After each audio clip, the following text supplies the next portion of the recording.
नमस्कार मंडळी रामनवमी म्हटली, राम जन्मोत्सव म्हटला की इथं आमच्या कोकणातील सिंधुदुर्ग जिल्ह्यातील मालवण तालुक्यातील आचरे गावच्या इनामदार श्रीराव रामेश्वर संस्थान कसबा आचरे येथील मंडळी इथला उत्सव असतो तो पूर्ण शाही थाटात मोठ्या दिमाखात साजरा होतो.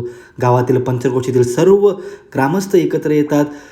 लहान मुलापासून ते मोठ्या माणसांपर्यंत सगळेजण एकत्र येऊन हा मोठा उत्सव साजरा होतो. सगळ्यात महत्त्वाची गोष्ट म्हणजे येथील होणारा महाप्रसाद. 6 ते 5,000 लोकांसाठी हा महाप्रसाद असतो, तो म्हणजे चुलीवर बनवला जातो. खूप मोठी गोष्ट आहे.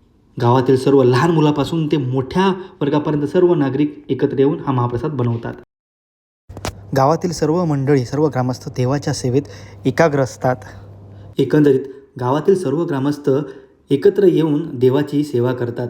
खरंच तुम्हाला देखील रामनवमीचा हा विलक्षणीय असा आनंद घ्यायचा असेल तर डिस्क्रिप्शनमध्ये मी व्हिडिओ टाकत आहे, लिंक टाकत आहे. त्या लिंकला क्लिक करा आणि संपूर्ण व्हिडिओ पहा आणि तुमचा अभिप्राय द्यायला नक्कीच विसरू नका. व्हिडिओ आवडल्यास लाईक करा, शेअर करा, कमेंट करा.